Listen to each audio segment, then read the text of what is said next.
Funding for Utah Insight is made possible by viewers like you. Thank you. On this edition of Utah Insight, we're taking a closer look at artificial intelligence. There really are those two emotions that are associated with artificial intelligence, and one of them is excitement, and one of them is a lot of fear and anxiety. An increase in the number of AI tools on the market is creating new challenges for candidates and voters. We have seen issues in some other states, New Hampshire and others, that have been pretty concerning.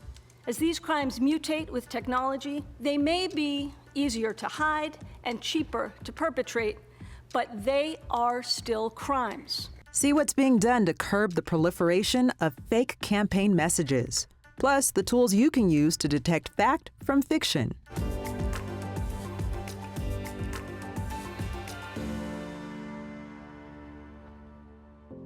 The world is rapidly changing, and the proliferation of communication tools is driving yet another major shift in how we get information. The big question looming: how generative artificial intelligence programs will impact your vote in an election year. Thank you so much for joining us. I'm Liz Adiola.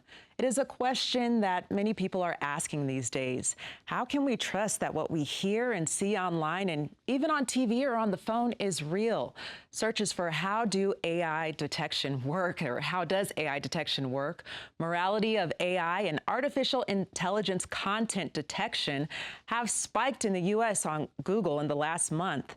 AI content detection was also a popular search here in Utah, along with AI overview and free AI generators. PBS Utah also sent out a questionnaire asking, what are you, the viewer at home, concerned about when it comes to generative AI and elections this year?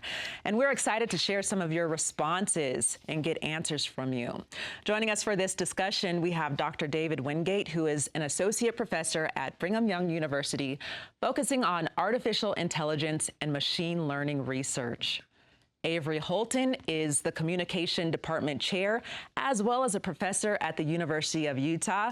And joining us virtually from Virginia, we have Alana Beller, who is a democracy advocate with the nonprofit consumer advocacy organization Public Citizen. I want to thank you all for being on the show today. And I want to start with you, Dr. Wingate. Before we dive into the questions from our viewers, can you help us, some of the people maybe at home who are struggling to really understand this concept, get a grasp on what is generative AI? You bet. So I think it's important for all of us to remember we've been using the tools of AI for years. It's just been in the background. So every time you go to Amazon and a product is recommended to you, that was AI. Every time you listen to a song on Spotify and it recommends something, that was AI. Every time you drive in a self-driving car, that's AI. But generative AI is when we specifically generate human-like outputs. So this could be text, like ChatGPT, could be images with programs like Midjourney, can even be videos or music. So when we generate outputs that feel human-like, that's the distinction we make between generative AI and AI more broadly. Well, the race is on to keep up with the technological advancements that we're seeing and to create guidelines and policy to regulate generative AI. I spoke with the executive director of the Utah Department of Commerce, a department that is now home to the Utah Office of Artificial Intelligence Policy. I do think there really are those two emotions that are associated with artificial intelligence, and one of them is excitement, and one of them is a lot of fear and anxiety. And part of that fear and anxiety comes from the fact that of late we have not been able to trust big tech, unfortunately, because of some of the harms that have come out of big tech through social media and other means. And one of the biggest goals of this office is to bring trust back to tech. And so we have to do that through, working through with companies, with stakeholders, with experts to create the best policy in the nation around artificial intelligence, and then be communicating that out with the public. Now, generative AI has been called a disruptive technology, one that could be even more disruptive than the internet. Avery, can you explain how people are using this technology? Sure. They're using generative AI when we're talking generative in a number of ways. And it is important to remember that AI has been part of our daily lives for a number of years now. But in terms of generative AI, what we're seeing is tinkering to really try to examine what that AI experience might be. We're seeing some of the fear and some of the excitement, but among younger populations, we're seeing uses that include photo generation, video generation, narrative storytelling, and in some cases even using them in classroom settings to develop storylines or essays. And we're seeing a lot of K through 12, secondary and higher education challenges and opportunities with AI right now, specifically along the lines of truth and fact or fiction, right? Looking at what is true, what is written and created by an individual, and what is written and created by a machine, by AI, and how we can tell a difference and if that's important or not, specifically in times like now when we're facing a major election.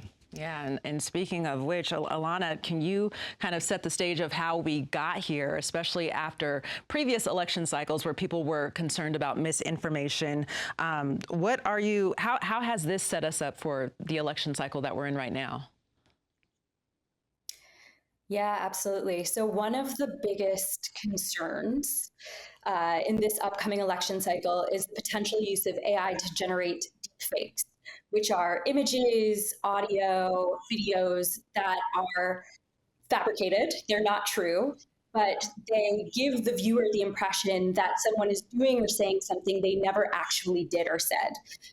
There's significant concern that deepfakes are going to be made of candidates, for example, and that, one candidate may use a deepfake to show their opponent doing or saying something terrible very close to an election, and that could potentially deceive the voters and swing the outcome of an election. So I would say we're absolutely entering this particular election year with some concerns, both, I think, experts, but this really has been something that now the public is aware of as well. So there's certainly heightened concern around the upcoming election. Yeah. And as I shared at the top of the show, we asked viewers their thoughts and questions and concerns about AI use in an election year. And our first question is coming from Chanel Sim, who lives in Taylorsville.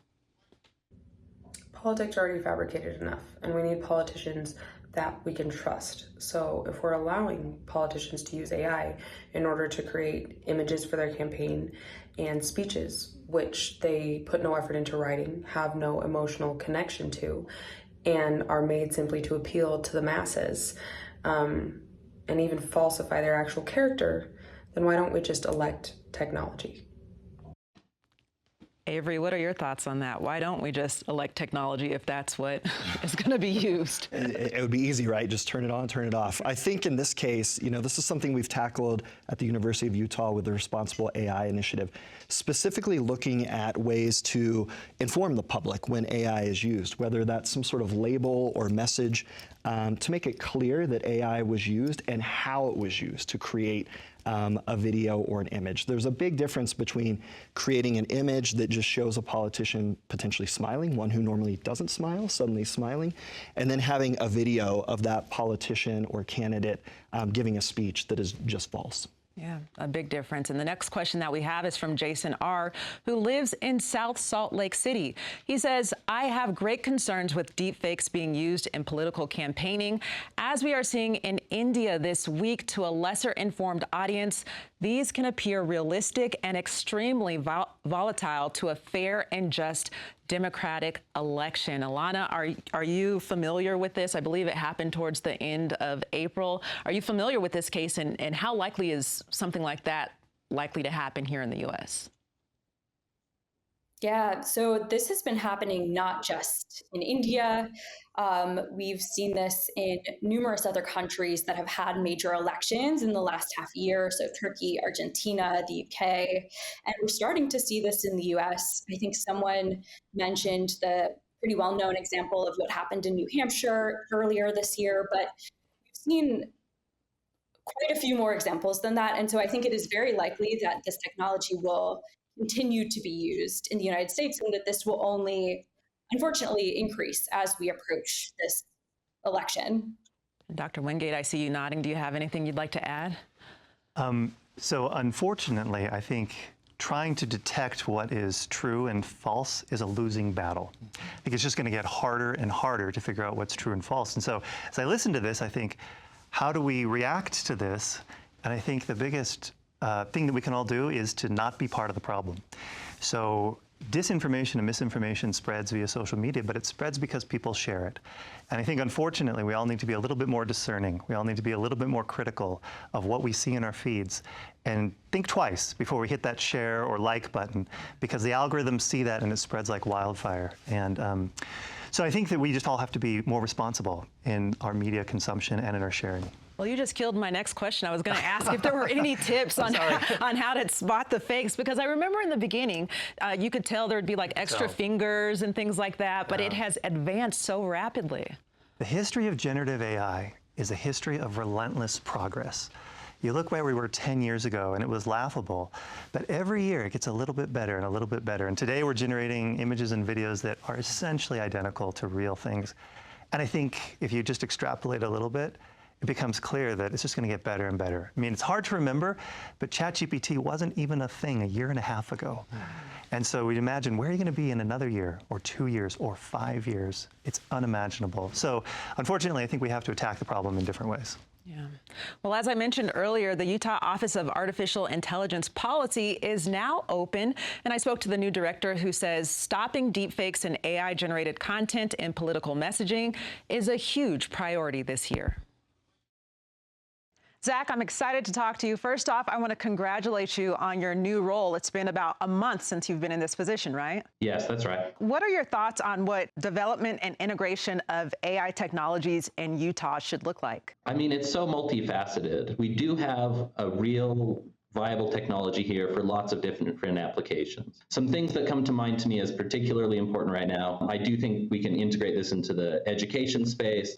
There are lots of ways that people are trying to integrate this into healthcare.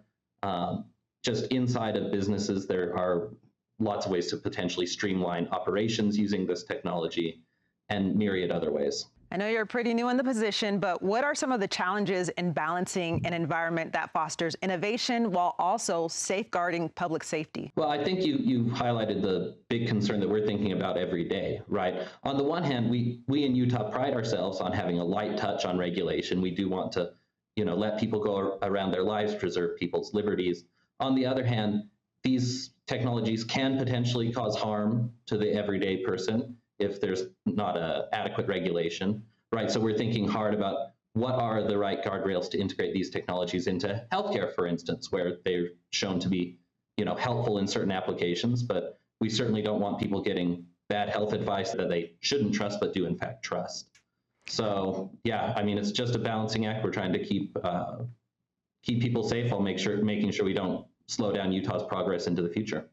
And speaking of that balancing act, how will you approach building an anticipatory regulatory framework that can make up for the disconnect in speeds of how AI is progressing and changing versus policymaking? Well, one thing that's unique about the Utah approach that I think will be really effective is my office has a specific mandate from the legislature to build up in-house AI expertise and be watching the issues so that, because many issues right now are not prepared for regulation. Things are evolving too fast. No one really knows how things are going to turn out. But as soon as it's clear that things are ready to be regulated, we'll be educated about the issues. We'll have people in place who understand how the Utah system works, ready to take action, whether that's to regulate or to deregulate or adjust regulations according to the cases that come up. And throughout this episode, we're sharing questions from our viewers and getting some answers for our audience. One question that we got from Mark, who lives in Salt Lake City, is what, if anything, should our state's elected officials and other leaders be doing to ensure that Utah's children will be prepared to mature through adulthood in a post-AI world? We're always mindful of this question. This is a top priority for us. And we do look back and think that some mistakes were made in letting, for example, social media progress too far without any kind of controls on it. And we're dealing with very complicated consequences from that now. So we are trying to look ahead and think what guardrails will be wise for the future. In terms of proactive steps that we're taking right now, we are working on getting AI integrated into the educational system in the right way. This is a complicated process because we want to make sure that our students are getting reliable, trustworthy messages from the tools that they interact with, but also they do need to be prepared for a world in which those who use these tools effectively can be more productive than those who do not. I think that the average person should know, one, that AI does have potential for good. I don't think it's coming to destroy all of our jobs. I think it will change most of our jobs. That said, it is important to understand that most of these models, the outcome is not reliable. If you do use large language models, image generation models, a human must be able to vet the content. It's not yet at a state that it's fully trustworthy. All right, I appreciate you taking the time to talk to us. Thank you so much for being here. Now, Alana, your organization, Public Citizen, has a tracker that viewers can see on the screen right now. It's on the Public Citizen website. It shows which states have laws regulating deepfakes in elections and which ones don't.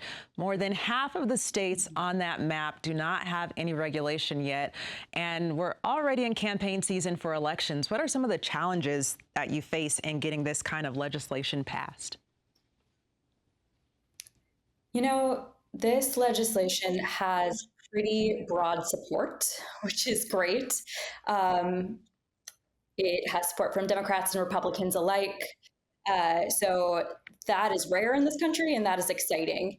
I think, honestly, most states that have not yet passed this legislation, it is because they ran out of time in their legislative session this year. And that is my honest answer. Almost every single state that had the ability to put this legislation forth this year did. I say ability because some states did not have legislative session this year.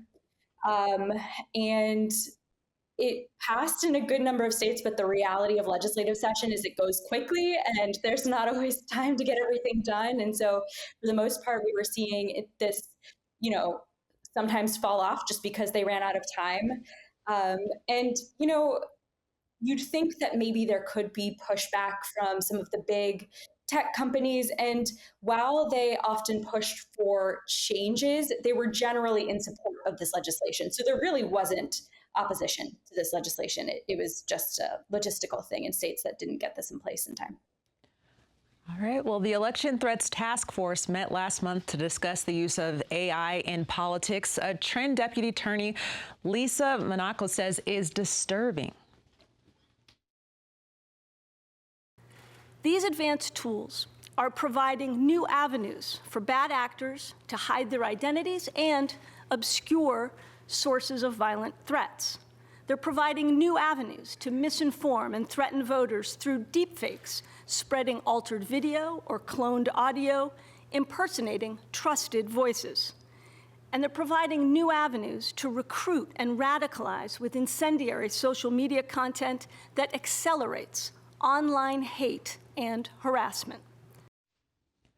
And that was Lisa Monaco. And we've been focusing on video and images, but there's also this cloning of audio as well. Avery, can you touch upon what that is? And I think I probably already know the answer, but is there a way to tell the difference between cloned audio and real audio? It's tough, and it's something that we've experimented with at the university, and I'm sure Dr. Wingate has as well, putting that audio into the ears of students in media literacy courses and putting it to general audiences and asking the question, which one is real and which one is generated.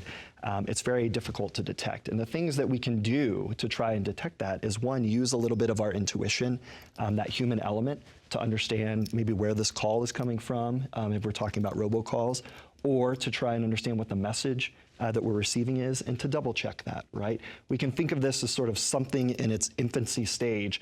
And if we have children or we hear something from a child, we're probably going to double check what that is.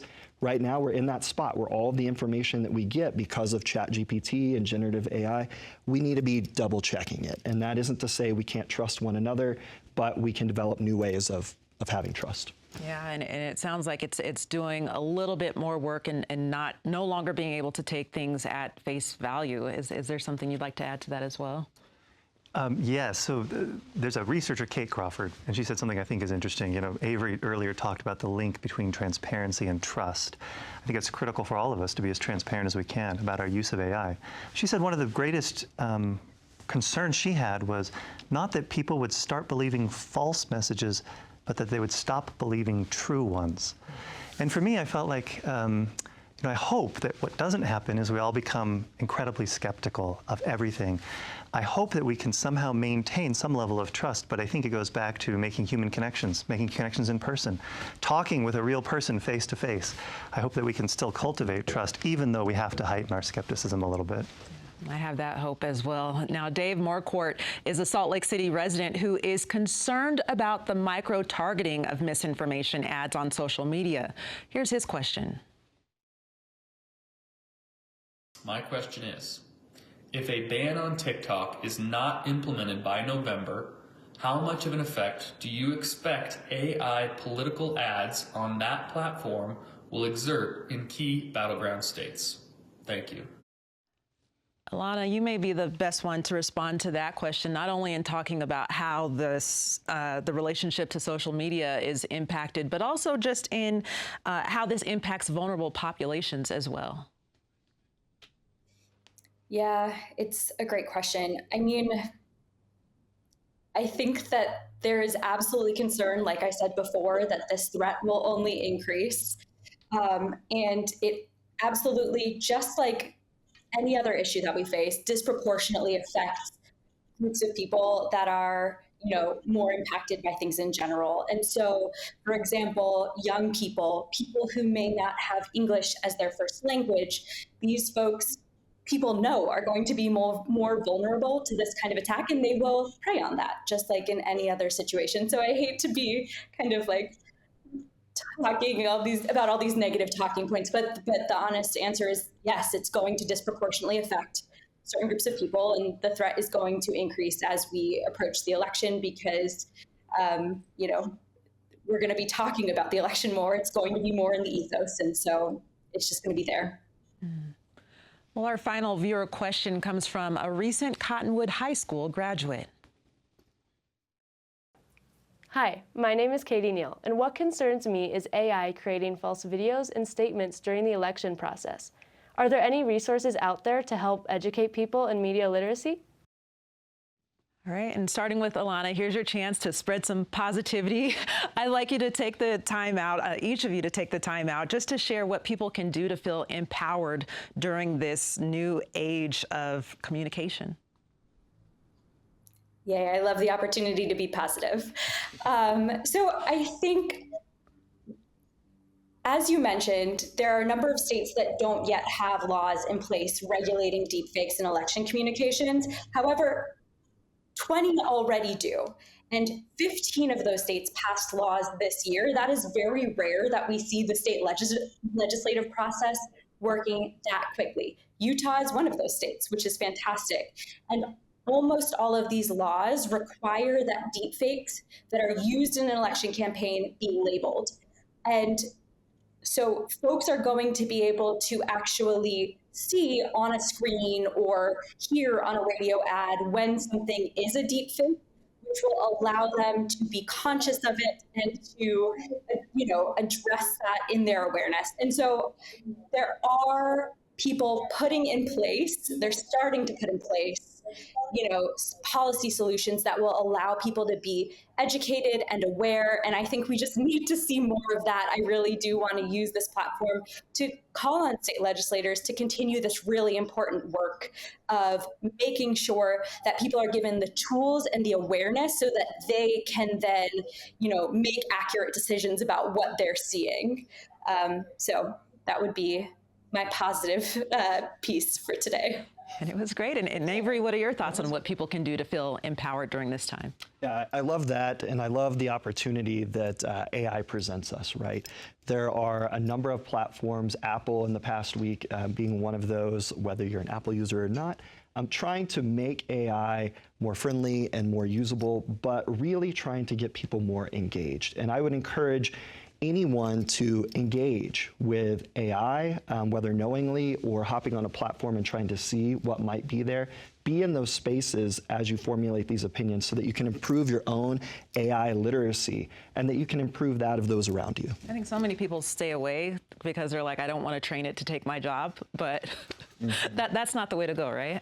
No, I think that what we're seeing, yes, AI is presenting some opportunities to help with certain workflows, but it's creating new opportunities for sort of job sidekicks to make certain aspects of jobs easier, to give us and free up more time in other aspects of those jobs. And if we have that willingness and that openness to at least engage, then we might find out a little bit more about AI and maybe ourselves along the way. Dr. Wingate? A couple of thoughts. So first, how can we be empowered? One, I think, obvious answer is turn to trusted media sources. Not all media sources are as vigilant in vetting their facts and in their sources.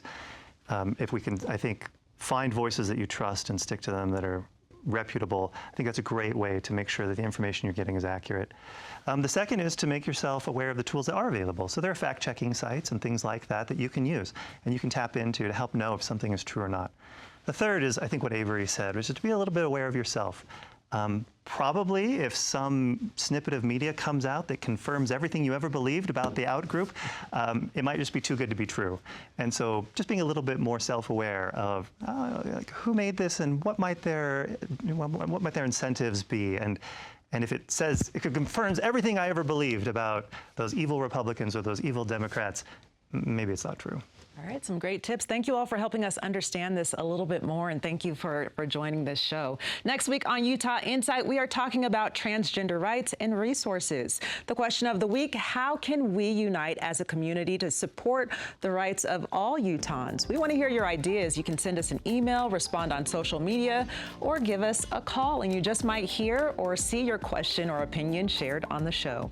Thank you so much for watching Utah Insight, and we'll see you again next week.